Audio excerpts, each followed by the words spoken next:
Hola a todos. En esta oportunidad hablaremos de la ley de Ohm y de la resistencia eléctrica.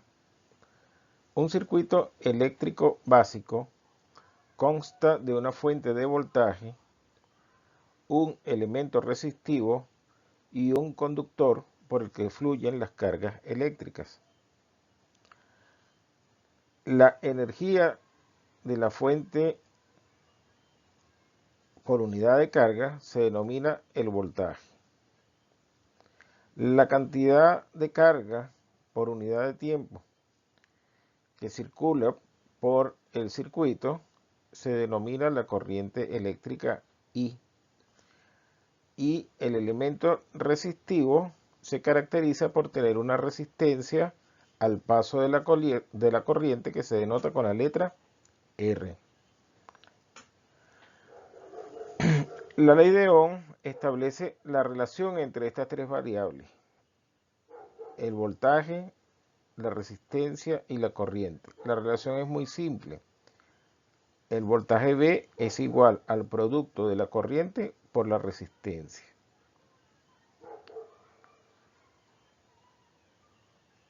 El voltaje V se mide en voltios.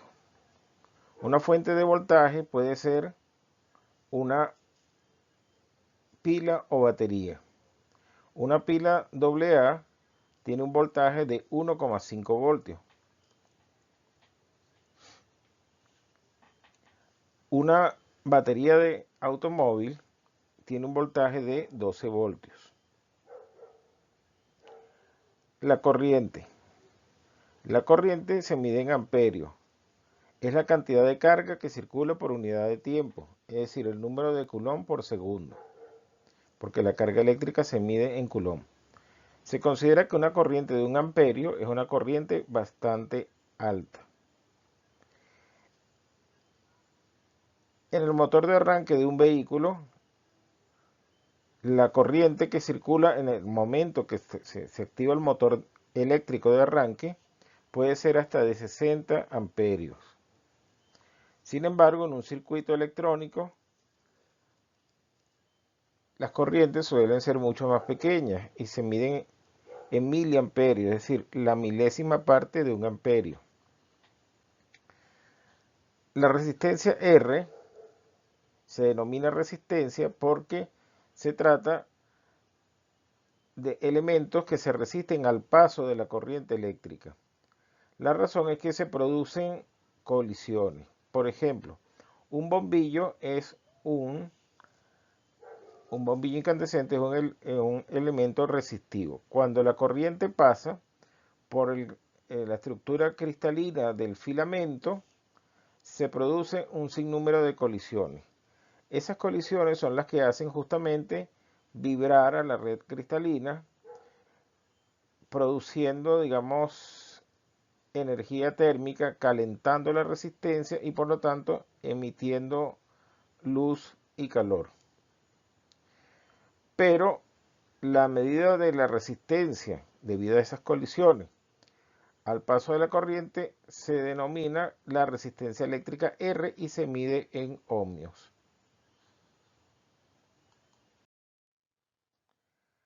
Veamos en acción lo que significa la ley de Ohm. V igual a la corriente I por la resistencia R.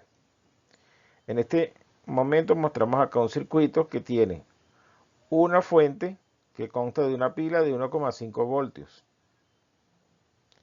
Acá tenemos un conductor que cierra el circuito y acá está la resistencia. Acá se están indicando, digamos, las colisiones que se producen en la red cristalina de la resistencia. Las resistencias, por ejemplo, que se usan en los circuitos electrónicos suelen ser resistencia de carbón, porque el carbón es un elemento, es un material muy resistivo, es bastante más resistivo que el cobre. Bueno, veamos qué ocurre cuando vamos variando los parámetros.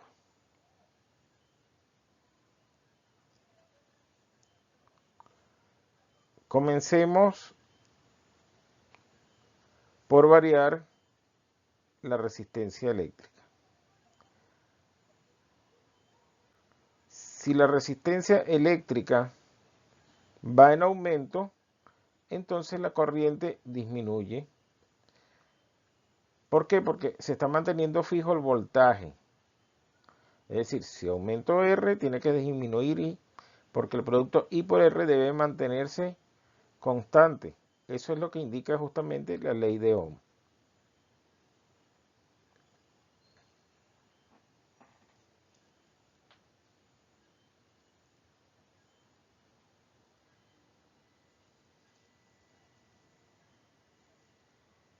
Si la resistencia es muy pequeña, pues la corriente crece mucho.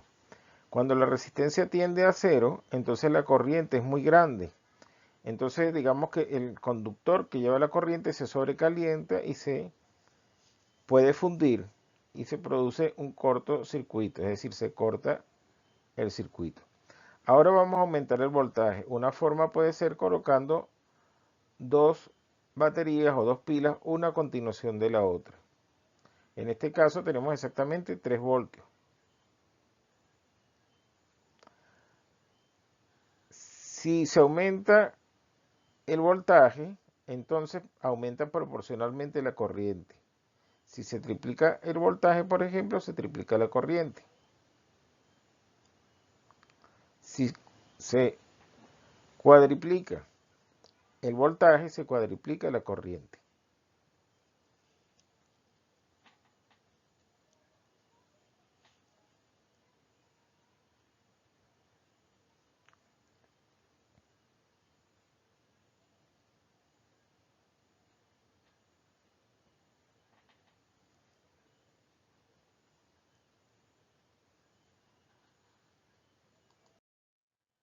Veamos un primer ejercicio donde se aplica la ley de Ohm. En este ejercicio tenemos un circuito básico. Tenemos la fuente de voltaje, que se simboliza así, dos rayitas paralelas, una más larga y una más corta. La más larga es el polo positivo y la más corta es el polo negativo. La corriente siempre circula de positivo a negativo. Acá se ha colocado una resistencia. La resistencia se simboliza de esta manera. Es como una especie de zigzag. Una línea en zigzag. Representa la resistencia. Y acá se ha colocado un elemento que se llama el amperímetro. El amperímetro se coloca en el conductor que cierra el circuito. Se coloca en serie, es decir, insertado en el conductor que transporta la corriente o que cierra el circuito eléctrico. Ese amperímetro nos va a decir, es el instrumento que sirve para medir cuántos amperios, que es la medida de la corriente que circula por el circuito. Entonces, en este ejercicio, los datos son así. Se conoce que la fuente es de 9 voltios. Con el amperímetro se ha medido la corriente y se sabe que esa corriente es de 27 miliamperios. Entonces la pregunta, ¿qué valor tiene la resistencia eléctrica R? Bueno, aquí entonces simplemente se usa la ley de Ohm. B es igual a I por R. Entonces despejamos R, para lo cual este I que multiplica en este miembro pasa dividiendo. Entonces R es igual a B dividido entre I. El voltaje es 9 voltios y la corriente es 27 miliamperios, es decir, 27 por 10 a la menos 3 amperios. La resistencia R, por tanto, es 9 por 10 a la 3. ¿De dónde viene este 10 a la 3? Este 10 a la menos 3 que estaba en el denominador sube al numerador, pero con el exponente positivo. Entonces queda 9 por 10 a la menos 3. Este 27 lo escribiré como 9 por 3, 9 por 3, 27. Ajá. Y las unidades las he colocado aquí aparte. Este es voltio y este es amperio. Entonces fíjense, al escribir 27 como 9 por 3, puedo simplificar este 9 con este 9. Y me queda 10 a la 3, que es 1000, entre 3. 1000 entre 3 es 333,3. Este 3 se repite indefinidamente, es periódico. Y ese 333,3 ohmios es la resistencia eléctrica desconocida, que ahora, gracias a la ley de Ohm, hemos determinado. Veamos un segundo ejercicio. En este ejercicio se tiene un circuito que consta de dos fuentes de voltaje, V1 y V2, y de dos resistencias. Como las resistencias están colocadas una a continuación de la otra, entonces, como veremos, la resistencia equivalente es la suma de las resistencias. Ajá. Y también acá se ha colocado un amperímetro. La pregunta es, ¿cuánto marca el amperímetro? Es decir, ¿qué corriente circula por el circuito? Entonces, como las fuentes de voltaje están colocadas en serie, el voltaje total es V1 más V2, es decir, 1,5 voltios más 1,5 voltios, porque el problema nos ha dicho que cada una es una pila de 1,5 voltios. Entonces el voltaje total es 3 voltios. La resistencia combinada o la resistencia equivalente R es R1 más R2, que es 100 ohmios para la resistencia 1 más 150 ohmios para la resistencia 2. Es decir, la resistencia combinada es 250 ohmios. Entonces, este circuito puede sustituirse por este otro más simple. Una única fuente de voltaje 3 voltios y una única resistencia de valor 250 ohmios. Todavía falta por saber qué corriente circula por el circuito, es decir, cuánto marcará el amperímetro. Entonces, para eso aplicamos nuevamente la ley de Ohm, V igual a I por R. Como estamos interesados en saber la corriente, pues despejamos I, para lo cual este R que multiplica acá pasará dividiendo, es decir, I es igual a V entre R. Entonces, la corriente I es 3 voltios entre 250 ohmios. Ese cociente da 0,012 amperios. Pero eso es lo mismo que decir 12 miliamperios. Entonces el resultado final es que la corriente I que circula por este circuito o por este circuito, porque son equivalentes, es una corriente de 12 miliamperios. Es decir, el amperímetro hará una lectura de 12 miliamperios. Ahora veamos qué relación tiene la resistencia con la resistividad. La resistencia es una cantidad que va a depender de la geometría del conductor. Aquí tenemos, por ejemplo, un trozo de conductor. Este trozo de conductor tiene un largo L mayúscula y una área o sección transversal de área A. Rho se llama la resistividad. Entonces la resistencia va a depender del largo y del área del conductor, pero también dependerá del material que esté hecho. Es decir, de la resistividad del material que esté hecho.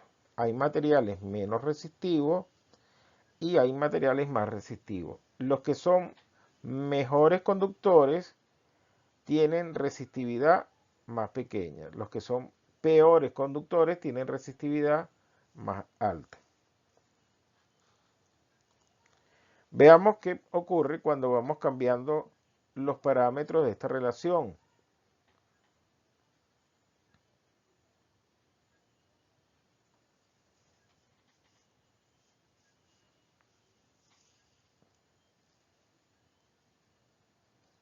Comenzaremos por modificar el largo. Al ir aumentando el largo del conductor, aumenta la resistencia. La razón es que a mayor longitud, pues se incrementa también las colisiones de los portadores de carga cuando van pasando por el conductor, porque al ser el tramo más largo, pues hay mayor cantidad de colisiones.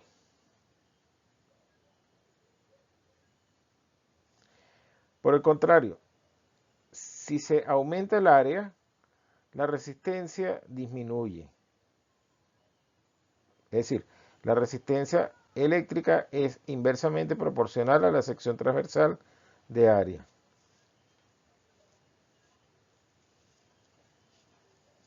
Por último, la resistencia eléctrica es directamente proporcional a la resistividad del material. Materiales más resistivos producirán mayor resistencia. Materiales menos resistivos producirán menos resistencia.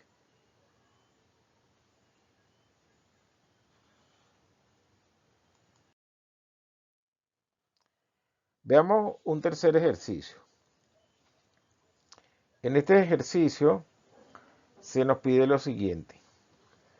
Halle la resistencia de un cable de cobre de 50 centímetros de largo y 2 milímetros de diámetro.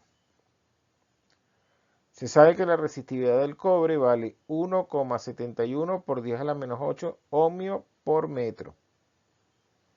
Bien, entonces para calcular la resistencia de este cable de cobre de 50 centímetros y 2 milímetros de diámetro, aplicaremos la relación que hay entre la resistencia y la resistividad.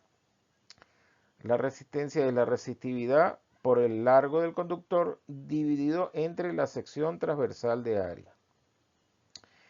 Bien, en este caso se dice que el cable de cobre tiene 50 centímetros de largo, es decir, 50 por 10 a la menos 2 metros. La sección transversal de área no la dan el diámetro. Pero se sabe que una sección circular tiene un área que vale pi por el radio de esa sección elevado al cuadrado. Pi vale 3,14. En realidad vale 3, 14, 16 y hay muchos más decimales. Pero como acá tenemos dos decimales de precisión, basta con elegir dos decimales de precisión para pi. Bueno, pi vale 3,14 y el radio es la mitad del diámetro, es decir, 1 milímetro. Pero 1 milímetro en metros se escribe 1 por 10 a la menos 3 metros. Pero esto debe ser elevado al cuadrado, de acuerdo a la fórmula. Muy bien. Entonces, aquí tenemos 10 a la menos 3 elevado al cuadrado es 10 a la menos 6. Por tanto, el área es 3,14 por 10 a la menos 6 metros cuadrados. La resistencia de este cable va a ser 1,71 por 10 a la menos 8 ohmio por metro. Es decir, la resistividad multiplicada por el largo del cable en metros, que es 50 por 10 a la menos 2 metros, dividida entre la sección transversal de área, 3,14 por 10 a la menos 6 metros cuadrados. Al hacer las simplificaciones respectivas, por ejemplo, este metro con este metro y este con este, pues nos quedará ohmio. Y el resultado es que la resistencia de este cable es 2,72 por 10 a la menos 3 ohmio. Es decir, la resistencia es 2,72 miliohmios. Esto se considera una resistencia muy pequeña y despreciable en la mayoría de los circuitos. Por ejemplo, en los circuitos electrónicos, las pistas por donde circula la corriente son de cobre, pero las resistencias son de carbón. El carbón tiene una resistividad que es 60 veces mayor que la del cobre. Las resistencias en los circuitos electrónicos suelen ser de kiloohmios, cientos de ohmios o kiloohmios. En cambio, la resistencia del conductor de cobre apenas es de la milésima parte de un ohmio. Mientras que aquellos son 100 veces un ohmio o 1000 veces un ohmio, este es del orden de la milésima parte. Por eso, la resistencia de los conductores de cobre en la mayor parte de los circuitos electrónicos se considera despreciable y la resistencia está concentrada prácticamente en los elementos resistivos. Bueno, con esto hemos finalizado el tema de la ley de Ohm y la resistencia eléctrica.